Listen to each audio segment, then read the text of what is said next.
예배드리면서 준비 찬양 가운데 목마른 사슴 찬양했잖아요. 오래간만에 우리 그 찬양 드리는데 오늘 그 본문이 나와 있는 그 모티브가 되는 그 말씀입니다. 오늘 고난에 대해서 좀 얘기하려고 합니다. 혹시 여러분 가운데 어려움이 있고 또 고난 가운데 있는 분들은 이 말씀을 잘 듣고 위로가 되고 또 고난 가운데 승리하시기 바랍니다. 여러분, 예수 믿어도 어려움이 옵니다. 예수 믿어도 세상 사람처럼 어려움이 와요. 아니, 세상 사람보다도 더 어려움이 올 때가 있어요. 처음에 예수 믿을 땐 예수 믿으면 구원받고 축복받는다 해서 예수 믿으면 모든 어려움이 없는 줄 알고 생각하는 분들이 있는지 모릅니다. 그러나 신앙생활 하면서 보니까 웬걸요, 예수 믿지 않은 사람보다도 가정의 어려움이 더 많고 개인적으로 참 어려움이 많은 모습을 보게 되죠. 그래서 그런 생각이 들지 않습니까? 내가 세상 사람하고 똑같다면 내가 예수를 왜 믿나? 아니, 예수 믿어도 고난이 있고 예수 안 믿어도 고난이 있으면 내가 왜 신앙생활 하지? 혹시 그런 생각 갖고 계신 분이 있는지 모르겠어요. 그러나 여러분, 예수 믿는 사람은요, 세상 사람하고 다릅니다. 고난을 대하는 태도가 달라요. 그게 중요해요. 세상 사람은 고난이 오면은 자기의 힘과 지혜로 그 문제를 풀다가 넘어집니다. 그러나 우리는 어떻게 하죠? 하나님 가운데 그 문제를 해결한다는 거예요. 고난이 무슨 재수가 없어서 고난이 왜 나에게 이게 아니라 하나님의 섭리 가운데 주어진다는 것을 깨닫고 하나님의 은혜로 그 고난을 이겨내는 거예요. 그래서 신앙생활 하면서 이 고난을 잘 이겨내잖아요. 굉장히 신앙이 성숙해집니다. 아무것도 모르고 신앙생활 하던 사람이 고난을 딱 겪고 나면은 하나님이 어떤 분인가를 성숙한 마음으로 바라보게 돼요. 내 중심으로 신앙생활 했던 내 모습이 고난을 한번, 고난의 강을 지나보고 고난의 바다를 한번 지나보고 고난의 들판을 한번 겪어보면은 내 삶이 내 마음대로 되는 게 아니구나. 하나님 없이는 안 되겠구나. 그래서 하나님을 제대로 만나게 돼 있는 거예요. 그게 신앙의, 사실 보면은 그게 바른 신앙입니다. 여러분, 고난 가운데 주님을 만난 은혜가 있길 바랍니다. 고난 때문에 싸우지 마십시오. 고난 때문에 하나님을 만나는 은혜가 있길 바랍니다. 오늘 본문 말씀 보면은 이 시편 기자가 굉장히 마음이 갈급한 거예요. 1절 한번 볼까요? 1절 한번, 우리 다 아는 말씀이니까 한번 읽어보겠습니다. 자막 1절, 시작. 하나님이여, 사슴이 시냇물을 찾기에 갈급한 같이 내 영혼이 주를 찾기에 갈급하나. 여러분, 여기서 갈급하다는 단어가 나와요. 갈급. 2절 한번 볼까요? 2절은 또 어떻게 말하고 있는가? 시작. 내 영혼이 하나님 곧 살아계신 하나님을 갈망하나니 내가 어느 때 나아가서 하나님의 얼굴을 배울까? 2절에서는 갈망이란다. 여러분, 1절에서는 갈급, 2절에서는 갈망입니다. 이 시편 기자가 얼마나 마음이 갈급하고 갈망하면은 그가 비유를 들어요. 목마른 사슴이 시냇물을 찾기에 막 정신없이 뛰어다니며 물을 찾듯이 하나님, 내 영혼이 그렇게 갈급합니다. 여러분, 갈급해 본 적 있어요? 아마 군대 갔다 오신 분 알 겁니다. 가장 떼약볕에 훈련하는데 물 한 모금 먹고 싶은데 물 한 모금이 안 줘요. 가장 타는 듯한 이 목마름으로 온몸에 땀이 범벅이 돼가지고 그 훈련이 딱 끝나서 그냥 물 한 모금을 먹을 때 그 머리부터 발끝까지 그 시원함은 경험해 본 사람만이 압니다. 지금 시편 기자는 너무 목마르다는 거예요. 이유가 뭐예요? 하나님을 좀 뵙고 싶다는 거예요. 여러분이 무엇을 얻기 위해서 막 목마르고 애쓰고 수고하는 것도 있지만 오늘 본문의 말씀에서 시편 기자는 하나님에 대한 목마름이 있는 거예요. 여러분, 신앙생활은요, 하나님에 대한 목마름으로 살아가는 거예요. 위대한 성 아우구스투스라는 위대한 신학자가 하나님을 하나님을 향한 갈망이 두 종류가 있다고 했어요. 첫 번째는 뭐냐? 하나님 존재에 대한 갈망이에요. 두 번째는 뭐냐? 하나님이 주시는 그 어떤 것에 대한 갈망이에요. 이게 뭐냐? 우리는 신앙생활하면서 정말 하나님 앞에 갈망해야 되는 것은요, 하나님 자신에 대한, 하나님 존재에 대한 갈망이 있어야 되는데, 어느 때 보면은 하나님이 주시는 축복이나 하나님이 주시는 평강이나 하나님 주시는 성공을 갈망할 때가 많다라는 거예요. 아우구스투스는 얘기합니다. 진정한 갈망은 하나님을 찾는 것이지 하나님이 주어지는 그 어떤 것을 찾는 게 아니라는 거예요. 오늘 시편 기자는 본질적인 갈망이에요. 하나님에 대한 갈망. 여러분, 신앙생활하면서 하나님을 갈망하며 살아가는지 모르겠어요. 신앙은 하나님에 대한 갈망이 있어야 신앙생활이에요. 어느 순간 하나님에 대한 갈망이 이렇게 사그러든 분이 있는지 모르겠어요. 옛날에는 예배하지 않으면 견디지 못하는 마음이 있는데 지금은 그런 마음이 싹 사라져서 하나님께 예배하지 않더라도 내가 굳이 괜찮게 살 수 있다라는 마음이 드는지 모르겠어요. 옛날에 하나님께 기도하지 않으면 마음이 답답해서 견디지 못해가지고 이리 뛰고 저리 떴는데 어느 순간 기도의 문이 막혀서 교회 와서 기도해도 뭘 기도할 줄 모르는 하나님을 향한 갈망이 막힌 자들이 있는지 모르겠어요. 여러분, 그때가 신앙의 위기입니다. 하나님 앞에 예배하는 마음, 갈급함이 사라지고 하나님을 신뢰하고 내 삶 가운데 하나님을 의지하며 그 경건함이 사라지고 그 하나님을 경외하는 마음이 사라지면 내 삶 가운데 이제는 하나님이 함께 있다고 하는 것을 느끼지 못할 때 그 뒤부터 그 인생은 고아처럼 살아가는 거예요. 모든 문제를 자기가 다 해결하는 거예요. 부모가 없는 거예요. 돕는이가 없는 거예요. 하나서부터 열까지 모든 문제를 자기가 다 해결해야 돼요. 얼마나 힘들어요. 얼마나 두려워요. 얼마나 긴장해요. 여러분, 하나님을 향한 갈망이 일어나길 바랍니다. 절대로 하나님을 향한 갈망이 약해지면 안 돼요. 오늘 본문 말씀을 보니까 시편 기자가 하나님을 향한 갈망입니다. 하나님, 내 영혼이 내 안에서 하나님을 갈망합니다. 근데 왜 그럴까요?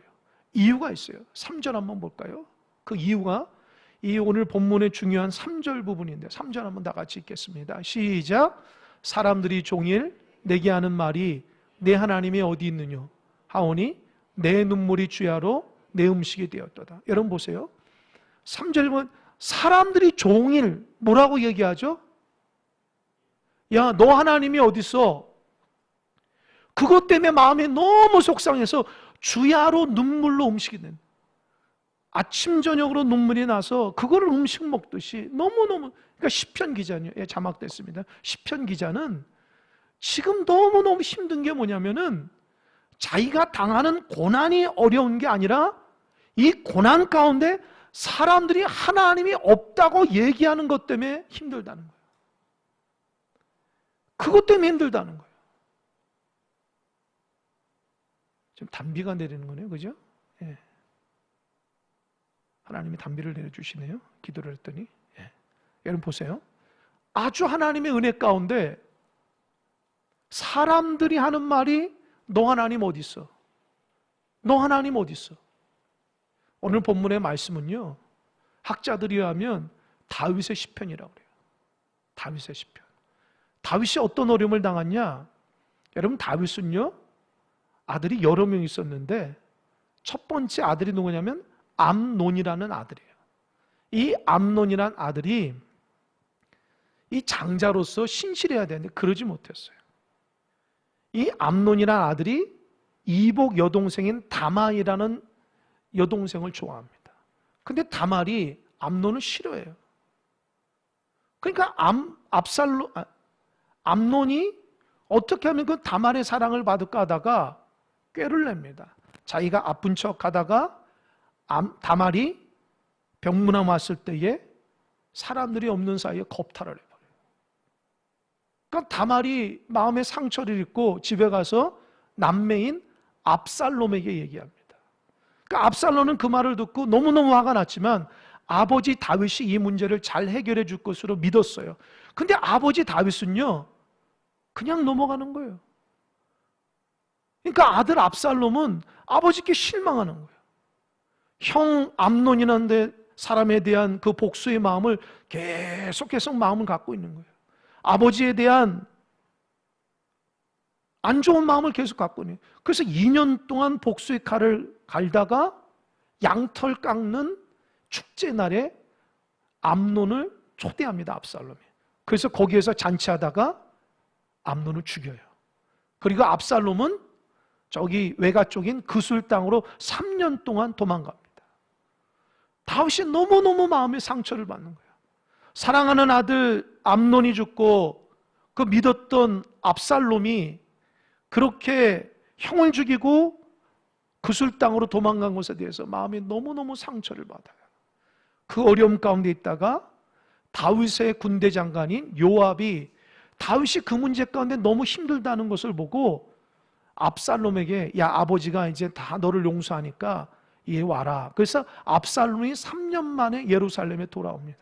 근데 사실은요, 다윗은 그 마음속에 그 마음을 풀지 않는 거예요. 압살롬이 와도 압살롬에게 얘기를 하지 않습니다. 그러니까 압살롬이 어떻게 해요? 아버지에 대한 원망하는 마음이 더 커져요. 그래서 압살롬이 이제는 아버지에게도 복수하는 마음이 있는 거예요. 사람들이 왕인 다윗에게 이렇게 가를 때에 사람들을 다 자기 쪽으로 이렇게 하나님의 공의와 정의로 재판하지 않아요. 다 그들이 원하는데 다 들어줍니다. 그러니까 사람들이 아버지 다윗에게 향했던 마음이 아들 압살롬에게 다 향하게 됩니다. 그리고 딱 때가 되니까 헤브론에서 구테타를 일으켜요. 그래서 예루살렘을 쳐들어옵니다. 그러니까 아버지가 그 소식을 듣고 다윗이 신하들과 함께 군사들과 함께 눈물을 머금고 예루살렘에 나와서 요단강을 갈 때에 쓴 시가 오늘 시편 42편의 말씀이에요. 오늘 본문을 보면은 다윗이 힘든 게 뭐냐? 아들 압살롬 때문에도 힘들겠지만 다윗이 힘든 것은 사람들이 하는 말이 당신 믿는 하나님은 어디 계시냐? 당신이 하나님의 은혜로 골리앗을 이겼고 하나님의 은혜로 이 아름다운 왕국을 세웠는데 이제 보니까 당신이 믿는 하나님이 없는 것 같다. 사람들이 그런 말을 하니까 다윗이 힘든 거예요. 그게 속상한 거예요. 여러분 인생을 살아갈 때에 내가 원하는 문제가 해결되지 않아서 속상할 때도 있지만 그거보다도 더 속상할 때는 내가 믿는 하나님이 보이지 않아서 속상할 때가 많아요. 식구들이 아마 여러분한테 그럴 줄 몰라요. 신앙생활 하지 않는 식구들이, 야, 너는 그렇게 열심히 기도하고 교회 직분자인데도 왜 우리 가정은 이러냐? 혹시 그런 분 있어요? 당신 믿는 하나님이 당신의 교회에 역사하지 않냐? 당신 그렇게 열심히 신앙생활하는데 우리 가정은 뭐고 우리 일간 직종은 뭐고 당신의 상황은 뭐가 그러냐? 마치 욥기서에 나오는 그 아내와 같이, 야, 당신 하나님을 믿는다고 하면서 당신 하나님이 이렇게 집안을 쑥대밭 만들어? 당신 하나님이 당신에게 병을 줘? 야, 그냥 하나님을 욕하고 죽어. 욥의 아내는 신앙생활하다가 하나님의 고난 가운데 무너졌어요. 욥에게 얘기합니다. 당신 믿는 하나님이 살아계시지 않아? 당신 믿는 하나님이라면 이런 고난을 왜 줘? 그냥 하나님 욕하고 죽어. 무너졌어요. 그러나 욥은 무너지지 않았어요. 주신 자도 하나님이시요 취하신 자도 하나님이시라. 할렐루야. 그게 욥의 신앙이에요. 욥의 아내 신앙은 신앙생활 잘한 줄 알았더니만 고난 가운데 무너졌어요. 신앙생활하면서 열심히 신앙생활 하다가도 고난 가운데 무너진 신분들이 가끔 봅니다.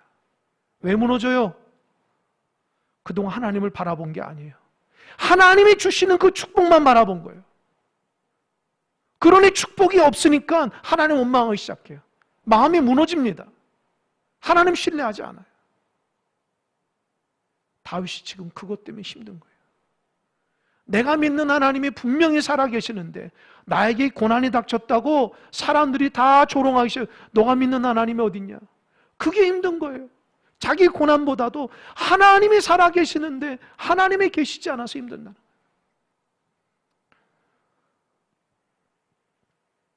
다윗이 4절에서 이렇게 얘기합니다. 4절 한번 읽어보겠습니다. 내가 전에 성의를 지키는 무리와 동행하여 기쁨과 감사의 소리를 내며 그들을 하나님의 짐으로 인도하였더니 이제 이 일을 기억하고 내 마음이 상하는도다. 마음이 상해요. 근데 뭐를 기억해요? 4절 다시 한번. 이제 이 일을 기억하고 내 마음이 상하가. 지금 왜 그럴까요? 앞에 4절을 읽어보면은 나에게 지금 너 하나님이 어딨냐고 말하는 사람들이 예전에는 나와 함께 성전에서 예배하고 하나님을 찬양하고 하나님의 임재를 경험했던 사람들이에요. 근데 그들이 지금 믿음이 없어졌다는 거예요. 그런데 다윗은 그것 때문에 속상하는 거예요. 나와 함께 성전에서 예배하고 나와 함께 성전에서 찬양하고 하나님의 임재로 눈물을 흘리며 하나님 앞에 나아갔던 그 사람들이 이제는 고난 가운데 믿음이 다 없어진 거예요. 그게 속상한 거예요. 그게. 저도 때로는 목회하면서 우리 성도들의 모습을 볼 때마다 마음이 상할 때가 있어요. 어느 때 상한지 아십니까? 하나님 살아있는데 하나님이 없는 것처럼 신앙생활 할 때에 목회자인 제 마음이 안타까울 때가 있어요. 하나님이 살아있는데 왜 넘어질까? 왜 하나님 살아있는데 하나님 기도하지 않을까? 왜 하나님 살아계신데 하나님 의지하지 않을까? 왜 하나님이 없는 것처럼 신앙생활할까? 내가 만난 하나님과 저분이 만난 하나님이 왜 다른가? 하나님은 한 분이신데 왜 내가 만난 하나님과 성도님들이 만난 하나님이 왜 다르지? 똑같은 하나님인데? 그때 마음속에 안타까움이 있어서 하나님 앞에 눈물이 날 정도로 기도합니다. 하나님, 우리 성도들 살아계신 하나님을 온전한 믿게 하여 주시고 고난 가운데서 하나님 다스린다는 걸 잊어버리지 않게 하시고 하나님 낙심하지 않도록 인도해 달라고. 할렐루야? 할렐루야? 낙심하지 마십시오. 낙심할 것 같으면 왜 여기서 예배드려요? 하나님이 없다면 여기서 예배하는 의미가 뭐가 있습니까? 이 귀한 시간에 하나님 앞에 마음과 정성을 다해서 예배하는 이유가 뭐예요? 하나님이 살아있기 때문에 아닙니까? 할렐루야? 하나님이 살아있기 때문에 우리가 마음과 뜻과 힘을 다해서 예배하는 거예요. 내 삶의 주권자가 하나님을 고백하며 예배하는 거예요. 하나님이 없다면 하나님 믿지 않아도 됩니다. 여러분 마음대로 살아가도 돼요. 그러나 하나님 살아있다면 이렇게 신앙생활하면 안 돼요. 하나님을 신뢰하십시오. 더욱더 신뢰하십시오. 우리에게 생명을 주신 하나님 잊지 마시기 바랍니다. 여러분 감정과 느낌과 생각으로 믿는 것이 아니라 말씀으로 믿는 은혜가 있길 바랍니다. 그게 신앙의 삶이에요. 다윗이 그게 힘든 거예요. 그래서 다윗이 깨달은 게 있어요. 자기 삶 가운데 고난이 탁 오고 사람들이 하나님 없다고 하니까 속상해요. 함께 예배 생활하고 기도 생활했던 그 사람들이 하나님이 없어서 믿음이 무너진 것 가지고 힘들어요. 그때의 다윗이 이렇게 고백하면 이게 유명한 구절입니다. 5절입니다. 5절은 여러분 다 외웠으면 좋겠어요. 함께 읽겠습니다. 시작. 내 영혼아 내가 어찌하여 낙심하며 어찌하여 내 속에서 불안이 하는가? 너는 하나님께 소망을 들어 그가 나타나 도우심으로 말미암아 내가 여전히 찬송하리로다. 뭐라고 그랬어요? 내 영혼아. 다윗이 자기 스스로 다윗아 내가 어찌하여 낙심하냐? 어찌하여 불안해하느냐? 야, 너 하나님께 소망을 둬. 야, 하나님 살아있어. 나타나 도우실 거야. 다시 예전처럼 하나님을 찬송하게 될 거야. 할렐루야.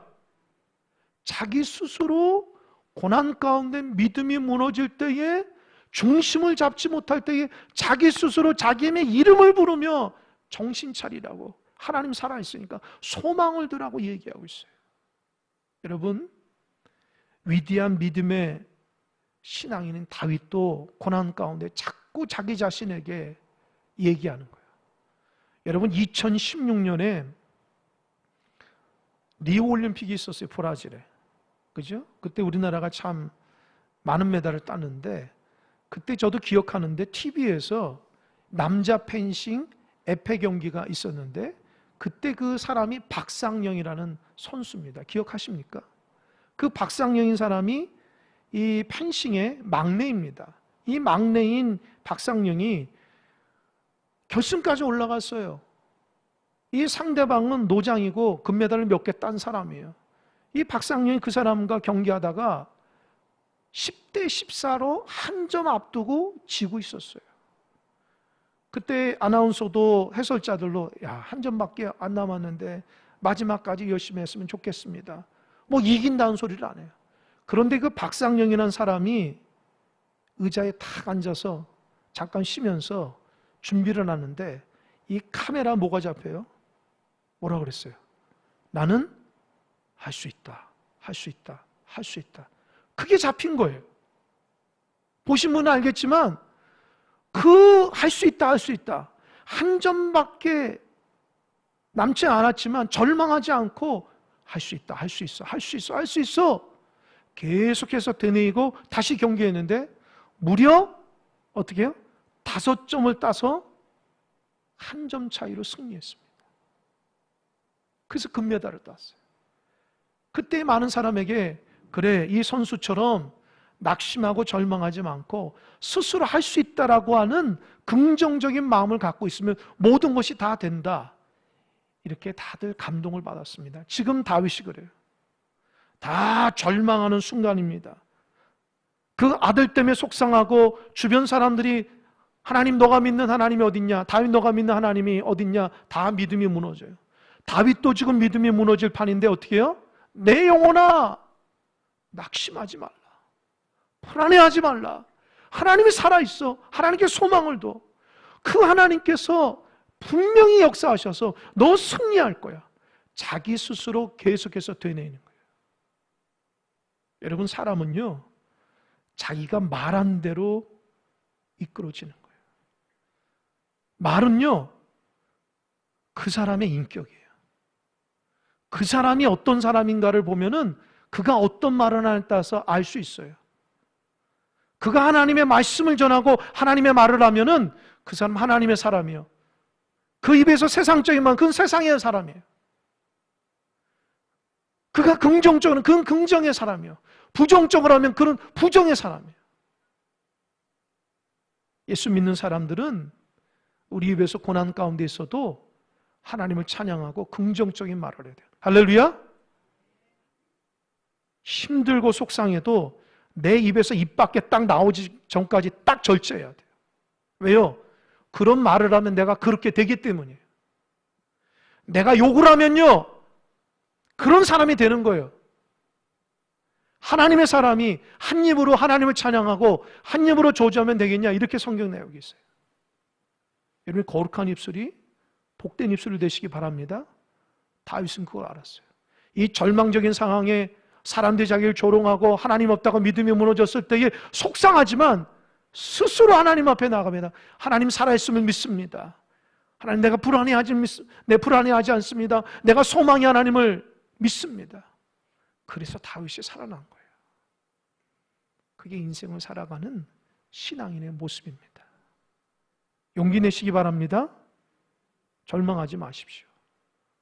늘 자기 입술에서 부정적인 말과 악한 말로 늘 내 삶을 이렇게 언저리에 두면 안 돼요.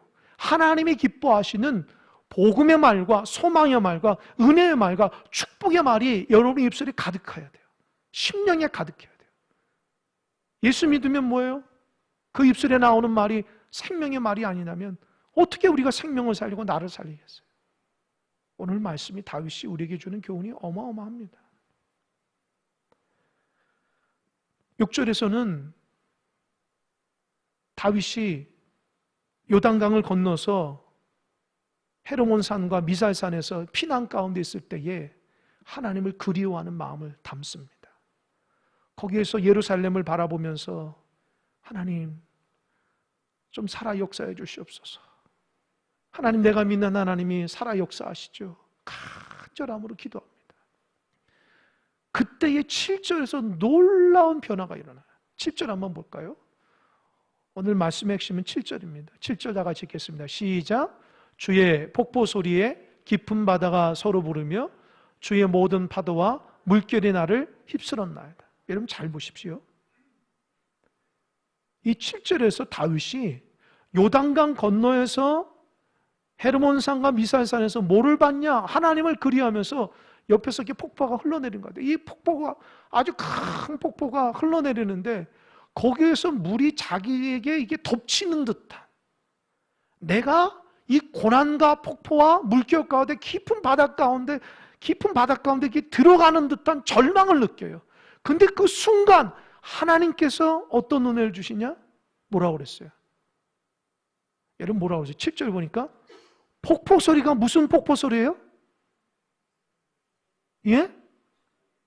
주의 폭포 소리예요. 파도와 물결이 누구의 파도와 물결이에요? 주의. 할렐루야. 자막됐습니다.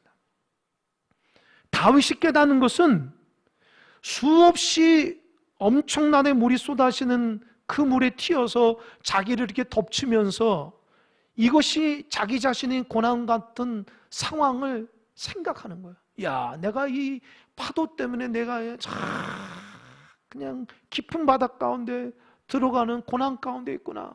그런데 그 순간 하나님이 다윗에게 야, 저 폭포는 누구로부터 나오는 거냐?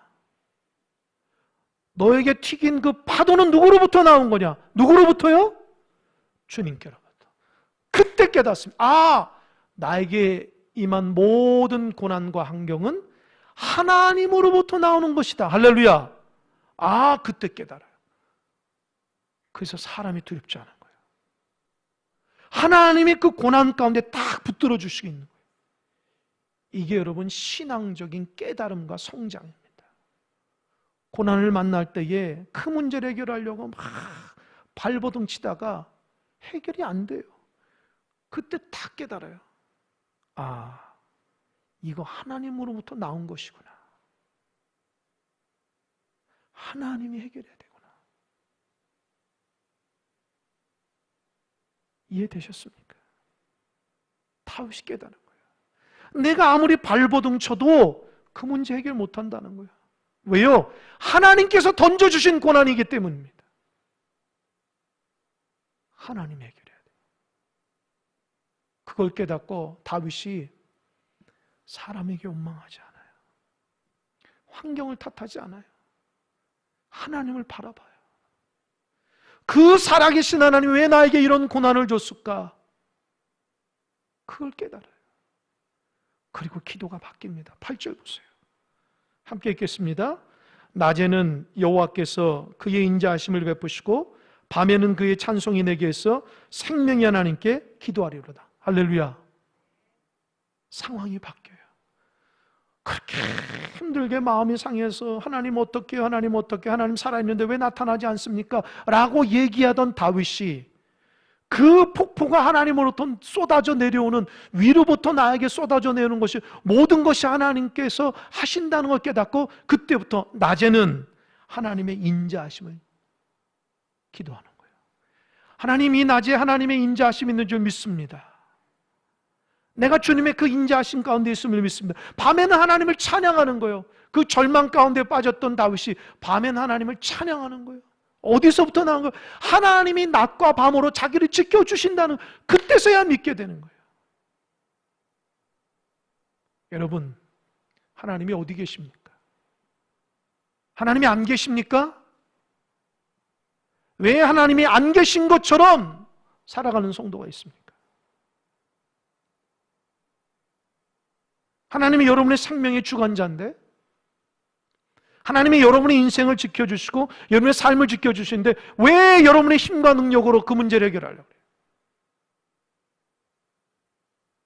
왜 하나님 의지하지 않습니까?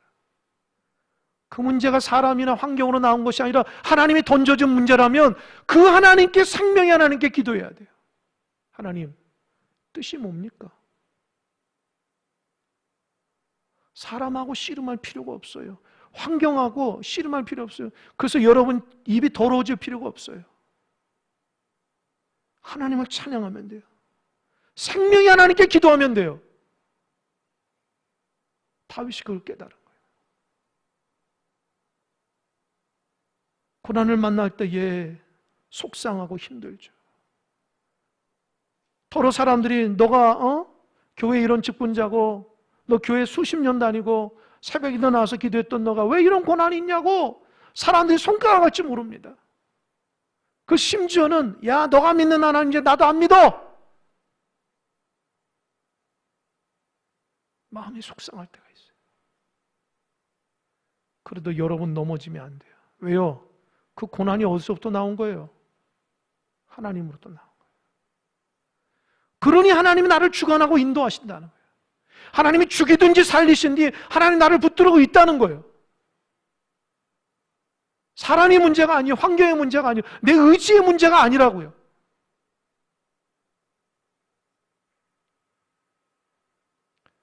다윗이 고백합니다. 9절. 내 반석이신 하나님, 따라해 보세요. 내 반석이신 하나님. 그때서 흔들리지 않아요. 하나님이 내 반석이라는 거예요. 고난이 두렵지 않다는 거예요. 흔들리지 않는다는 거예요. 10절에도 마찬가지예요. 내 뼈를 찌르는 칼같이 내 대적이 나를 비방하여 늘 내게 말하기를 내 하나님 어디 있느냐. 그런 말을 들어도 나는 흔들리지 않아요. 칼처럼 나를 그 심령과 내 마음을 막 쑤셔받고 나를 상처를 주고 아프게 해도 나는 절대로 넘어지지 않는다는 거예요. 왜요? 하나님이 나의 하나님이니까. 할렐루야. 그 힘으로 이겨나가는 거예요. 제일 어리석은 사람이 사람 때문에 넘어지는 거예요. 왜 사람 때문에 넘어져요? 하나님 나의 주권자가 되는데. 어리석으니까 사람하고 씨름하니까 사람 때문에 넘어지는 거죠. 환경하고 씨름하니까 환경 때문에 넘어지는 거죠. 내 의지하고 씨름하니까 내 의지가 꺾이니까 넘어지는 거죠. 하나님께 기도해야 됩니다. 할렐루야. 하나님을 의지해야 됩니다. 하나님 내 삶의 반석이라는 거예요. 모든 문제는 하나님으로 나왔다는 거예요.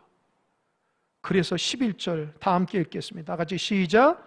내 영혼아 내가 어찌하여 낙심하며 어찌하여 내 속에서 불안해하는가. 너는 하나님께 소망을 두라. 나는 그가 나타나 도우심으로 말미암아 내 하나님을 여전히 찬송하리로다. 할렐루야. 여러분 11절 같이 안 하신 분이 있는데 같이 하세요. 이게 믿음입니다. 여러분이 묶였던 문제가 풀려지는 역사가 이 11절 함께 같이 할 때 풀려질 겁니다. 다 같이 11절 크게 외치겠습니다. 시작. 내 영혼아 내가 어찌하여 낙심하며 어찌하여 내 속에서 불안해하는가. 너는 하나님께 소망을 두라. 나는 그가 나타나 도우심으로 말미암아 내 하나님을 여전히 찬송하시로다. 할렐루야. 할렐루야. 넘어지지 마세요. 고난은 하나님으로 나오는 거예요. 사람하고 씨름하지 마세요. 쓸데없는 것에 신경 쓰지 마세요. 환경 탓하지 마세요. 자기 의지 뭐 탓하지 마세요. 하나님이 주관하고 있으면 되는 겁니다. 신앙생활 하면서 나는 믿는 자인데 왜 나한테 이런 고난이 있을까? 사람들의 조롱과 핍박에 마음이 무너지고 속상한 적 많잖아요. 다윗은 그 가운데서도 이 고난 가운데 막 절망할 때 자기 스스로를 독려하는 거예요. 야, 하나님 살아있어. 그리고 이 모든 고난은 하나님 주신 거야. 이겨낸 거예요. 새벽 기도하면서 사도행전 4장에 제가 은혜를 받았는데요. 베드로가 성전 미문에 가서 기도할 때에 나면서부터 걷지 못한 사람이 구걸하는 거 보고 너무 불쌍해서 예수 그리스도 이름을 이렇게 세워가지고 그와 함께 성전에 들어가서 하나님 찬양했어요. 근데 사람들이 막 기뻐하는데 그 당시 종교 지도자들은 싫어하는 거예요. 왜? 사람들이 다 베드로에게 몰리니까. 그래서 종교 지도자들이 베드로와 요한을 옥에 가두고 너 다시는 복음 전하지 마. 왜 예수가 죽었던 사람이 무슨 다시 살아났어? 전하지 마 하니까 베드로가 뭐래요? 내가 당신들의 말을 듣는 것보다 하나님의 말씀을 듣는 것이 옳은 줄 안다. 나는 복음 전할 거다. 너희들이 어떻게 나를 핍박해도 나는 복음을 전할 거다. 담대하게 얘기합니다.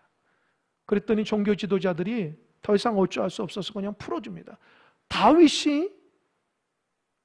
베드로가 풀려나가지고 그 초대교회 공동체, 자기를 위해서 기도한 공동체 사람들에게 얘기를 하니까 그 공동체 사람이 어떻게 반응하냐. 제가 그곳에 감동을 받았어요. 나중에 제가 주일에 설교할 건데요. 뭐라 하냐면 베드로가 지금 복음 전하다가 고난받고 초대교회가 지금 고난받는 문제를 어떻게 해석하냐? 적이라고 생각하지 않고요. 시편 2편에 하나님의 말씀으로 이 고난을 해석해요. 어떤 고난이냐? 그들이 예수 믿는 사람을 잡아 가둔다고 하는 시편 2편의 말씀을 보면서 이 고난은 하나님께서 이미 우리에게 말씀하신 거야. 이 고난을 하나님의 섭리 가운데 생각해요. 그랬더니 초대교회 공동체 하나님 앞에 기도할 때 우리 같으면 하나님 이 고난 해결해 주세요. 나를 괴롭혔던 모든 무리 다 이기게 했어요. 그렇게 기도하잖아요? 그렇게 기도하지 않아요. 하나님, 우리가 이 고난 가운데 담대히 하나님 말씀을 첫 번째 전하게 하시고 두 번째, 예수 이름으로 병든 자를 고치게 해달라고 담대하게 기도합니다. 고난에서 이겨나가게 해달라고 기도를 안 해요. 왜요? 고난은 하나님께 맡기는 거예요. 할렐루야. 고난은 하나님께 맡기십시오. 그리고 여러분이 할 것 하시면 됩니다. 하나님의 백성답게 열심히 복음 전하고 열심히 예수님의 이름으로 예배상을 하고 믿음의 길을 걸어가고 사역 가운데 매진하면 됩니다. 그러면 어느 순간 고난이 떠나가는 거예요. 할렐루야. 제가 그걸 깨달았어요. 그렇구나. 고난하고 씨름하지 말자. 고난은 하나님께로부터 오니까 하나님이 알아서 할 거야. 그런데 그 고난을 당한 나의 마음속에 하나님을 향한 변치 않는 말씀과 예수 그리스도를 신뢰하는 것이 내가 해야 될 숙제라는 거예요. 크고 작은 어려움 가운데 있는 성도들이 있죠. 그거 하나님께 맡기세요. 여러분이 해결할 수 없으면 맡기세요. 고난은 하나님으로 나오는 거예요. 그리고 그 가운데 여러분 믿음을 보이세요. 믿음 흔들리지 마세요. 하나님의 성도답게 믿음 간직하며 하나님을 찬양하며 예배자로 사시는 은혜가 있기 바랍니다. 고난 가운데 절망하지 말고 불평불만하지 마세요. 하나님이 우리 중심을 보십니다. 우리 큰사랑 공동체가 하나님께서 돌보시고 인도하시는 은혜의 공동체로 믿음으로 하나님을 찬양하는 그런 공동체가 되기를 주님의 이름으로 축원합니다. 아멘. 기도하겠습니다.